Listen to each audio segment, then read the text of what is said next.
Y quisiera empezar comentando algunos de los temas que Sergio nos hizo favor de compartir, porque a mí me llama mucho la atención esa inquietud que Sergio nos transmite, y quisiera complementarlo con algo que les quise poner en pantalla. Aquí, si me hacen favor de buscar de manera general cuántos particulares han sido sancionados en todo este periodo, pues, de casi 9 años de vigencia del régimen. Tienen ustedes en pantalla la plataforma digital nacional. En la plataforma digital nacional se pueden consultar los servidores públicos y los particulares sancionados por faltas graves. Si me pudieran hacer el favor de hacer la consulta, buscador de particulares, nada más buscar, y ahí se les va a desplegar por estado cuántos particulares tenemos sancionados.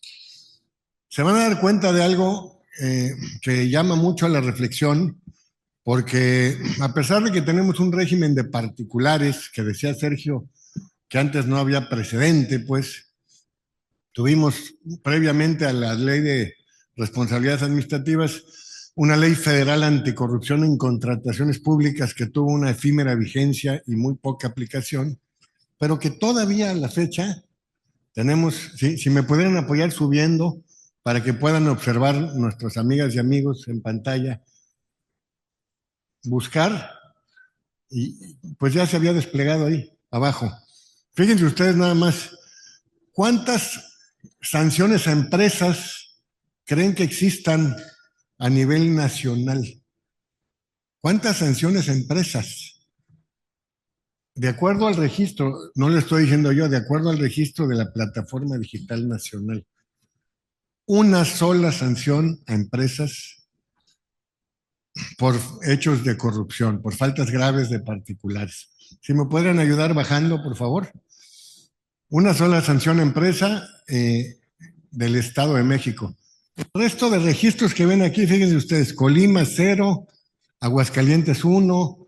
Esto se refiere a particulares sancionados, pero todos son particulares personas físicas, no empresas. Entonces, ahí está, los registros, por ejemplo, ahí en el Estado de México aparecen 312, pero esos, si me ayudan a desglosar solamente sanciones a particulares. Estos registros del Estado de México son de todos, tanto servidores públicos como particulares. Si me apoyan, por favor, allá arriba, regresando, es únicamente particulares. Bueno, ¿a qué quiero ir con todo esto? De nada sirve tener una ley que sanciona empresas por faltas graves si en realidad en todos estos años no se ha podido acreditar más que en un solo caso que la empresa estuvo involucrada en los actos de corrupción. Como ustedes saben, para que se pueda sancionar a una empresa, de acuerdo a la ley de responsabilidades administrativas, se debe acreditar que la empresa haya sido beneficiada de manera reiterada por los hechos de corrupción. Y eso no sucede. Entonces, de ahí viene la reflexión de que pues tenemos una ley que sanciona particulares, que sanciona empresas. Ya viene una iniciativa en donde se va a aprobar que las empresas deben tener un oficial de cumplimiento, como decía Sergio, Officer Compliance, ¿no? Pero no hay incentivos para que las empresas que le venden al Estado cuenten con ese mecanismo, porque si no son sancionadas, pues como para qué voy a gastar en un oficial de cumplimiento si en realidad nunca ha habido una sola investigación en mi contra como empresa que le vende al Estado, ¿no? Y eventualmente solamente se sanciona a los socios de las empresas o a los particulares que le venden directamente al Estado como proveedores, personas físicas, pues no personas morales. Y bueno, Ya si quieren dejar de compartir esa pantalla, solamente era para iniciar la reflexión.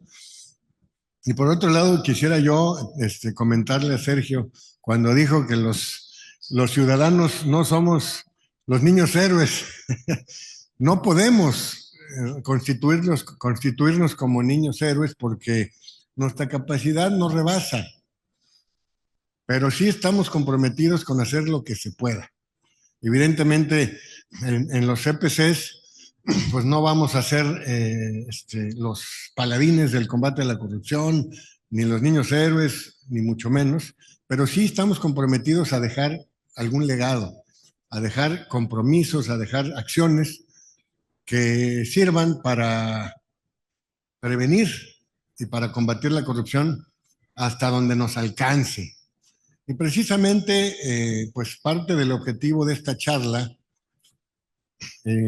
y el tema que propuse yo para platicar con ustedes esta mañana tiene ese objetivo, dejarles alguna enseñanza, dejarles algún legado de lo que desde la ciudadanía anticorrupción estamos construyendo.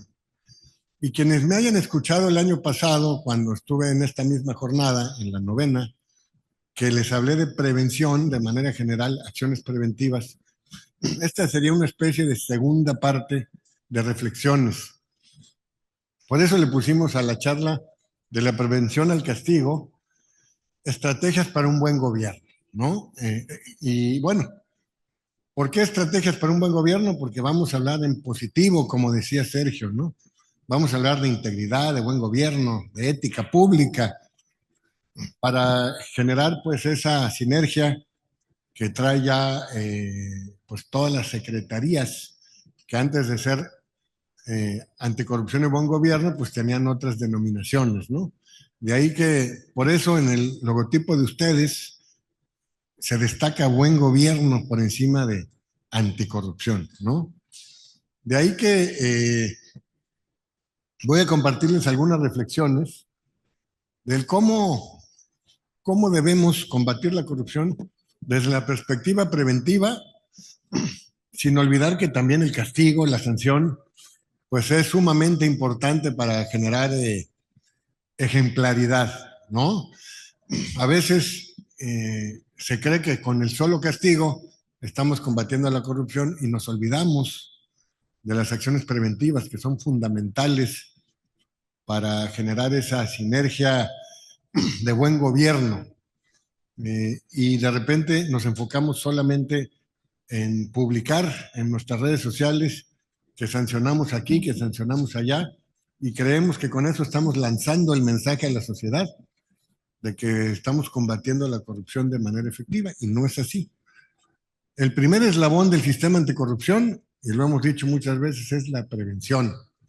El castigo ya es, pues, cuando es inevitable y hay que castigar para poner el ejemplo de que no se debe tolerar conductas ajenas a los principios que rigen el servicio público. De ahí que podemos empezar con esta reflexión. La corrupción, pues, es un desafío estructural y, evidentemente, todo este tipo de prácticas debilitan la confianza ciudadana, debilitan esa confianza que los ciudadanos deben tener en sus gobiernos. ¿Por qué? Por lo que decía Sergio también, porque hay impunidad, hay desincentivos para que la ciudadanía denuncie. Los órganos internos de control están llenos de argüendes y de chismes en sus buzones de denuncia, en vez de recibir y captar denuncias donde verdaderamente haya sustancia para iniciar una investigación y eventualmente un castigo. Entonces, una de las reflexiones pues, de esta ponencia es, no solo funciona castigar, el Estado no solo debe limitarse a imponer sanciones, debe enfocarse también en construir mecanismos preventivos que permitan combatir la corrupción desde su origen, pues, buscar estos mecanismos. Y bueno, en esta lámina ustedes verán la transición de lo preventivo de lo punitivo a lo preventivo, ¿no? Debemos evolucionar, queridas amigas y amigos, en el combate a la corrupción de, de un modelo de castigo, de un modelo de sanción, a un modelo enfocado más a la prevención. Es decir, buscar mecanismos que permitan controlar la comisión de faltas administrativas y de hechos de corrupción antes de que sucedan. Eso es totalmente fundamental. Por ello, la prevención hoy en día adquiere un papel fundamental y central en la construcción de un gobierno eficiente y democrático. Hace un año les hablé mucho de control preventivo, de los mecanismos que se llevan a cabo de manera institucional para prevenir la corrupción a través de programas de riesgos, a través de programas de control interno, a través de la transparencia. Pero también, igual, como lo dijo Sergio hace un rato, es muy importante la profesionalización, que todos y cada uno de ustedes se capaciten de manera permanente para desempeñar sus funciones de manera adecuada. Y este tipo de foros, aunque se oiga repetitivo, este tipo de foros sirven para que ustedes cuenten con herramientas suficientes para la toma de decisiones, ¿no? Entonces, ya también lo decía Sergio, uno de los mayores problemas de corrupción, no solo en México, en todo el mundo, se encuentra presente en las contrataciones públicas. Ahí es donde se fuga la mayoría de los actos de corrupción y donde tenemos que enfocarnos para, para que se busquen mecanismos de prevención que pongan en riesgo que en las contrataciones públicas haya sobornos, haya corrupción, haya cochupos entre los particulares y los servidores públicos, y buscar generar lineamientos, buscar generar normatividad interna que privilegie siempre la licitación por encima de la adjudicación directa. Recuerden que muchas veces se dice en las leyes de compras que se deberá privilegiar la adquisición, la adquisición mediante licitación por encima de las compras directas, pero a veces en la práctica encontramos que es todo lo contrario, que siempre se buscan los mecanismos para evitar la licitación y para hacer compras directas. Hacer compras directas no está mal,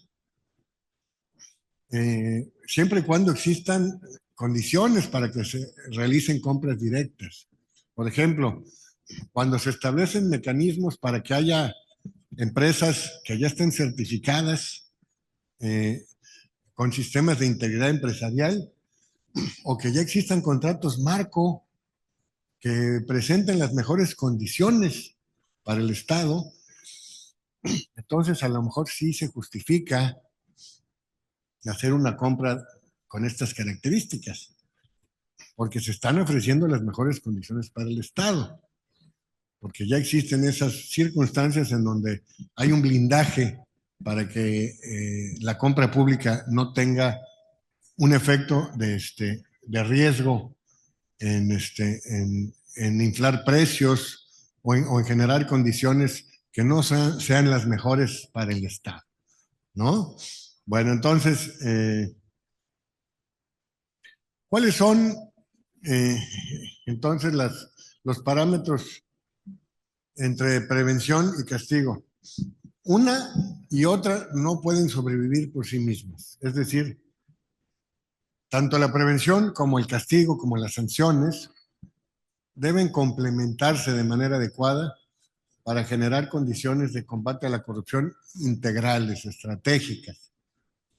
Y por ello, evidentemente, no se puede abandonar la prevención y privilegiar el castigo o privilegiar la prevención y no castigar. Tenemos que generar siempre ese mecanismo global, completo, entre la prevención y el castigo. Evidentemente, sin castigo, pues hay una situación de donde no hay solidez y los servidores públicos, si no ven que hay castigos al compañero por hacer cosas indebidas, habrá también incentivos para portarse mal. ¿no? Y por otro lado, pues debemos tener claro que cuando impongamos una sanción, tenemos que imponerla de manera legal, adecuada, proporcional, congruente. ¿Qué pasa si como órganos internos de control ustedes imponen una sanción para castigar una conducta indebida, pero a la hora de individualizarla se van hacia la máxima y no ejercen una ponderación adecuada para imponer una sanción acorde con la magnitud de la falta?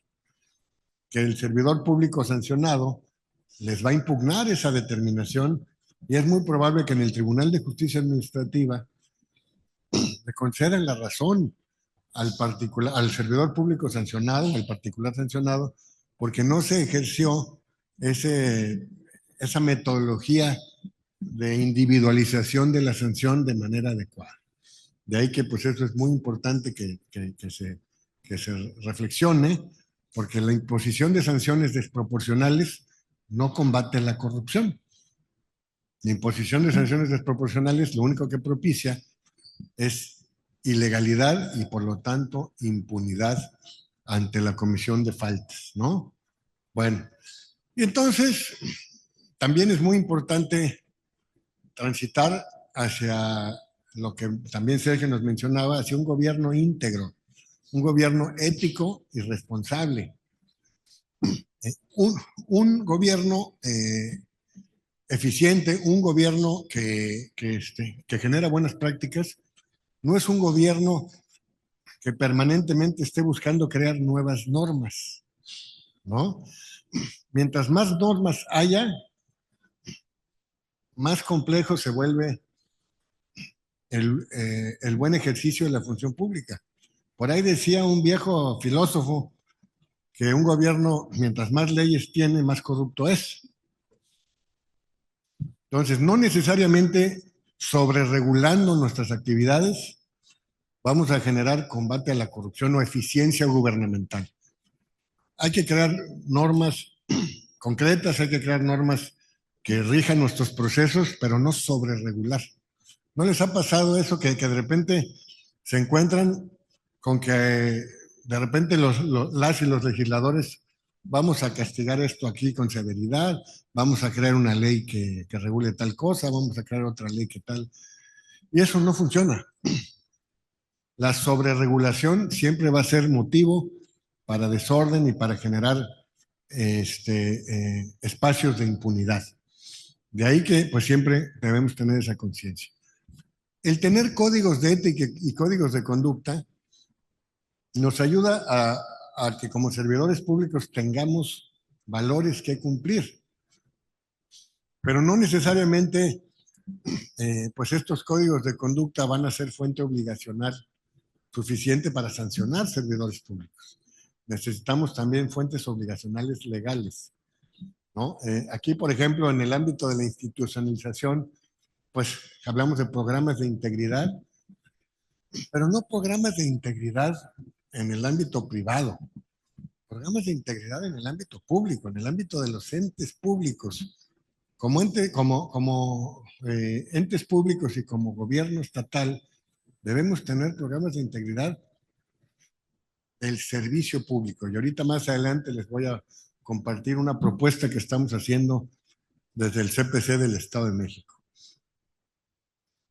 Bueno, también es muy importante, y qué bueno que nos acompañan nuestros amigos del Tribunal de Justicia Administrativa, porque el Tribunal de Justicia Administrativa, los tribunales de justicia administrativa en todo el país, juegan un papel fundamental para promover el buen gobierno, para controlar los actos arbitrarios, para controlar los actos que no solo afecten a un particular, también afectan la imagen del buen funcionamiento del servicio público.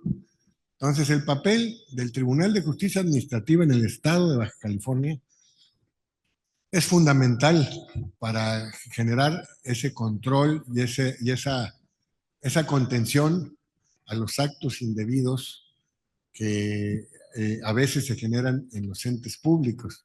Ahorita más adelante les voy a comentar una propuesta para que los tribunales de justicia administrativa no solamente se limiten a emitir sus sentencias, sino que también ejerzan algunas medidas de no repetición. Bueno, entonces,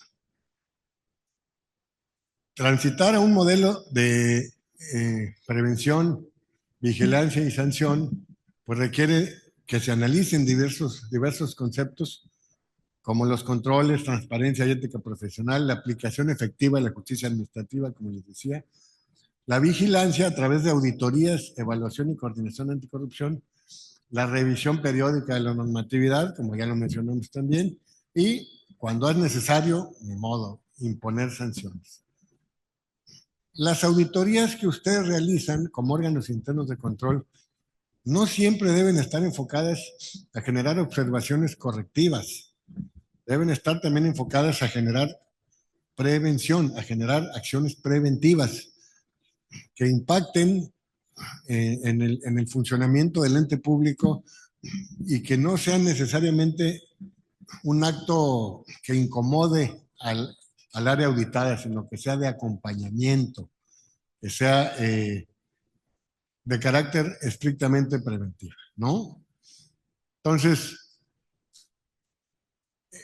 volviendo al tema de la justicia administrativa, pues estas medidas de no repetición que les digo, que sugiero que cuando se emita una sentencia del Tribunal de Justicia Administrativa, no solo se declara inválido un acto de la autoridad, también que se generen medidas de no repetición, porque estas medidas son fundamentales para garantizar una reparación integral, no solo a la persona afectada, una reparación integral al buen gobierno.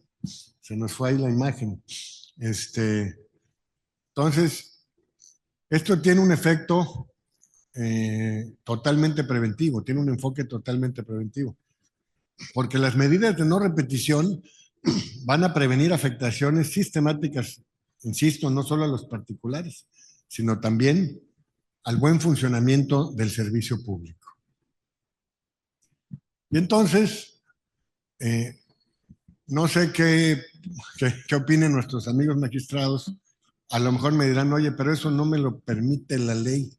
Yo nada más tengo en mi ley de justicia administrativa opciones para dictar mi sentencia, reconociendo la validez del acto impugnado o declarando su nulidad o invalidez total o para efectos. No, también tienen la plena capacidad para generar alguna medida, como lo es, por ejemplo, si yo estoy determinando en una sentencia que hay una disposición legal que se está mal aplicando o que se aplica de manera sistemática, pero la propia norma viola la Constitución, la propia norma es violatoria a los principios constitucionales, ¿qué debo hacer como Tribunal de Justicia Administrativa? Promover su reforma o su desaparición del marco jurídico mexicano. ¿Por qué? Porque es una norma que atenta, por ejemplo, contra los derechos humanos o que atenta contra el buen gobierno, que las hay y muchas.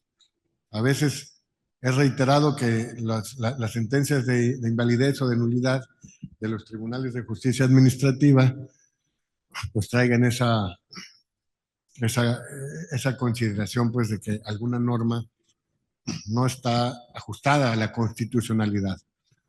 Otro de de las probables medidas de no repetición que pueden emitir los tribunales de justicia administrativa es la, la, la generación de la obligación del ente público para generar determinados protocolos de actuación, para determinar algunas guías que sirvan para que algunos trámites que se han detectado como deficientes por parte del Tribunal de Justicia Administrativa puedan tener ya un esquema de un diagrama de flujo para que esos procesos deficientes se puedan reorientar hacia la eficiencia, ¿no?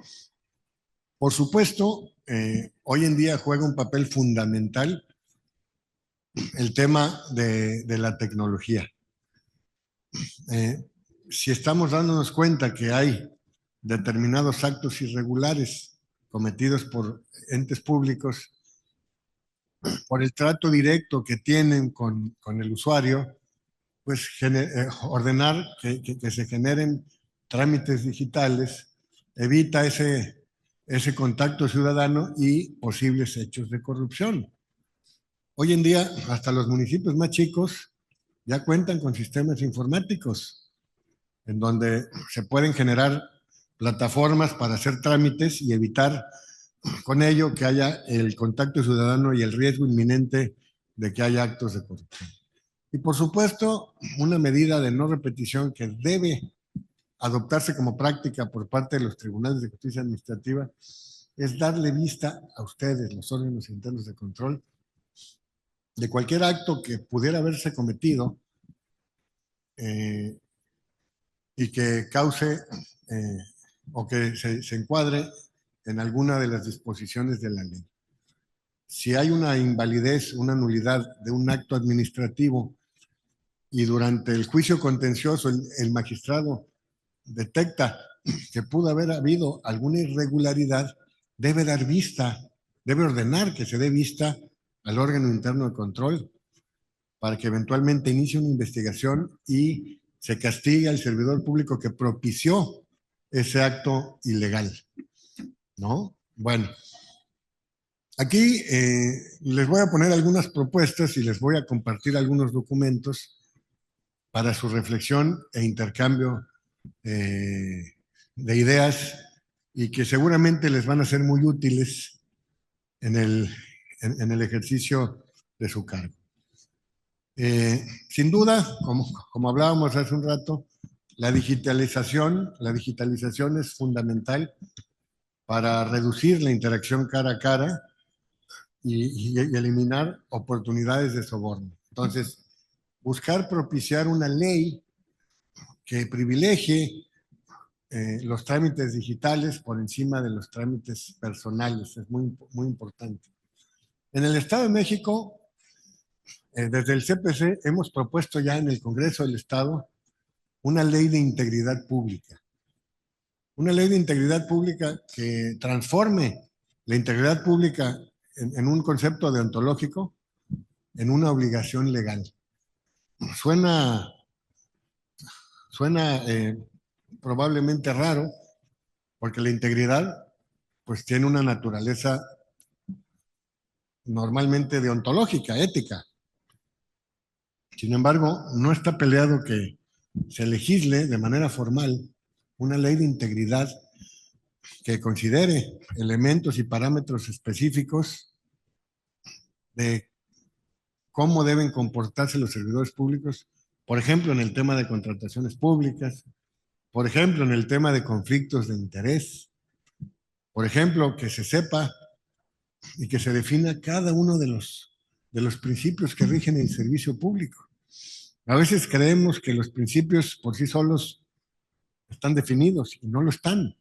Los tenemos ahí en la ley, en el artículo 7 de nuestra ley de responsabilidades administrativas, en el 5 de la ley del sistema, pero no tenemos una definición clara de qué es lo que implica cada uno de esos principios. Entonces, ahorita les voy a compartir cómo fue que planteamos esa ley de integridad pública para el Estado de México y se los comparto como una reflexión de nosotros y como sugerencia para que ustedes, si lo consideran válido, lo puedan replicar aquí en Baja California.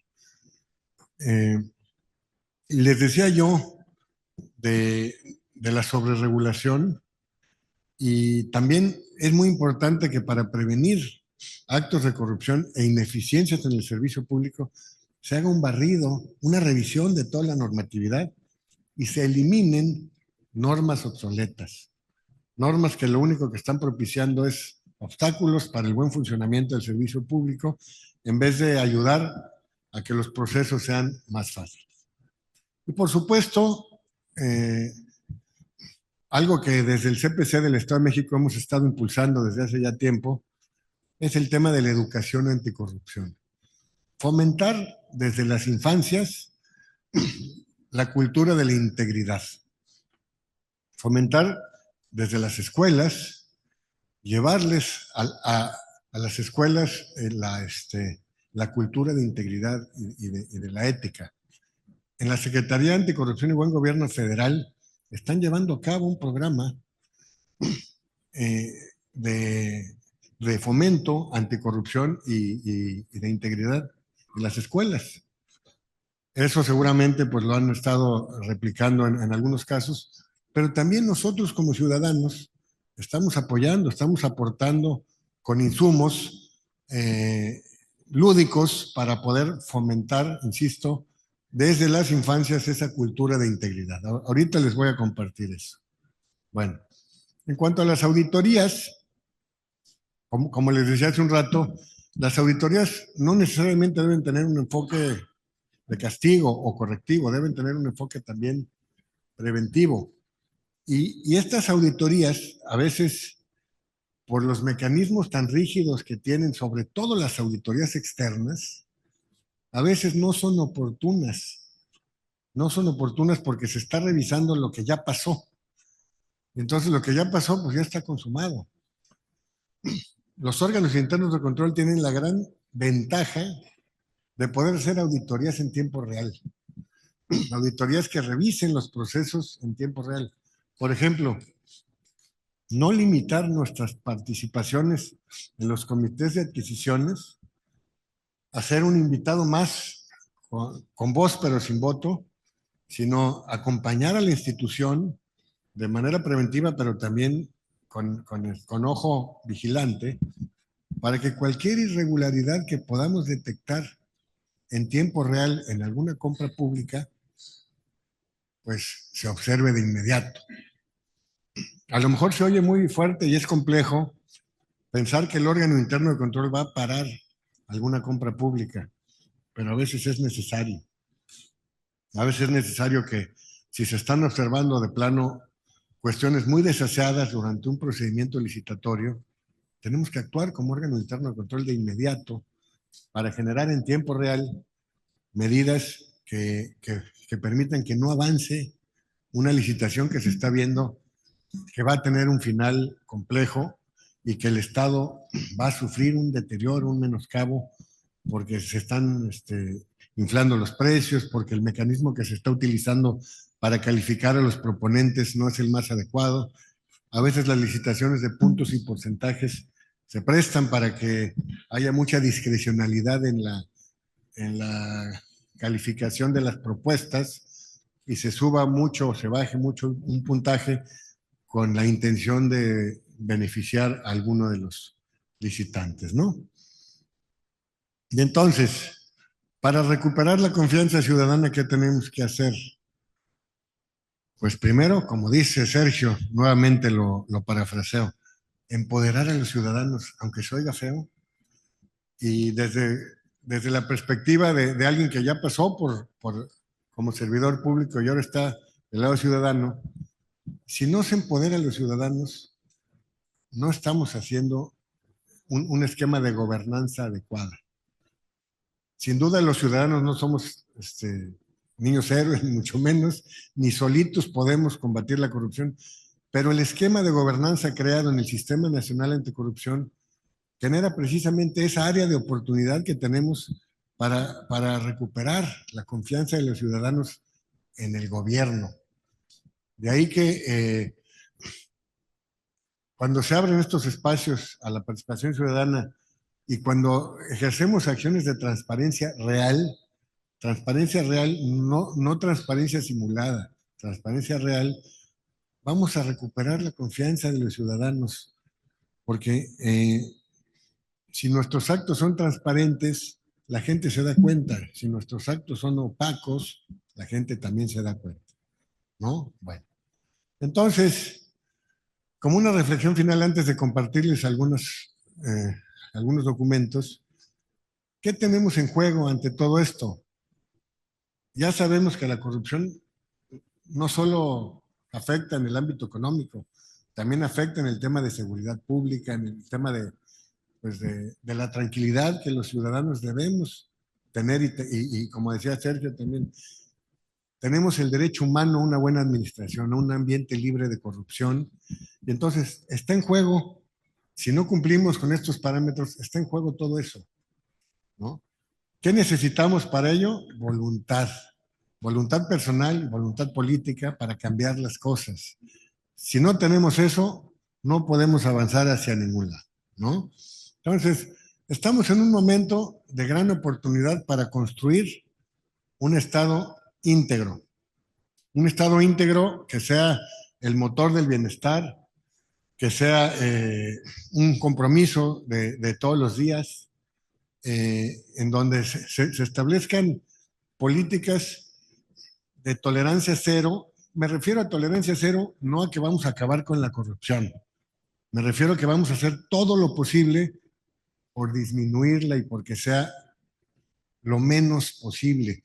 Que la constante no sea la corrupción, que la constante sea el buen gobierno y la excepción sean actos aislados de corrupción, ¿no? Entonces, les dejo la propuesta de ley de integridad pública que nosotros ingresamos ya por conducto del diputado presidente de la Comisión Anticorrupción del Congreso del Estado. Y bueno, lo primero es ¿por qué una ley de integridad? ¿Por qué se requiere una ley de integridad? Primero porque tenemos una base constitucional. Tenemos un título cuarto que nos habla de principios. Tenemos ya la conciencia de que hay que transitar de lo ético a lo coercitivo, a lo obligatorio. Y, por supuesto, la base de toda esta plática es impulsar el enfoque preventivo en el combate a la corrupción. Una ley de integridad se alinea perfectamente con el sistema estatal anticorrupción. Tiene una naturalidad para trasladar las políticas de prevención en obligaciones jurídicas exigibles. Y con eso, ¿qué se espera con una ley de integridad?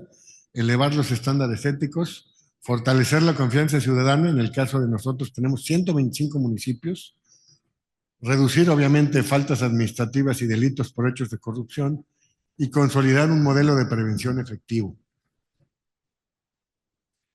Esta ley de integridad, insisto, como les decía hace rato, define cuáles son los principios rectores del servicio público.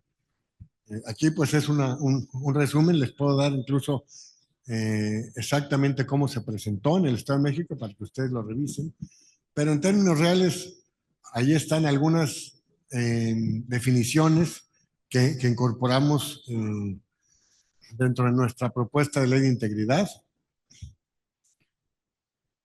También pusimos reglas de integridad en la conducta diaria, en la información pública, en las contrataciones, y también retomamos los conceptos que la OCDE ha ido desarrollando en el tema de conflicto de interés.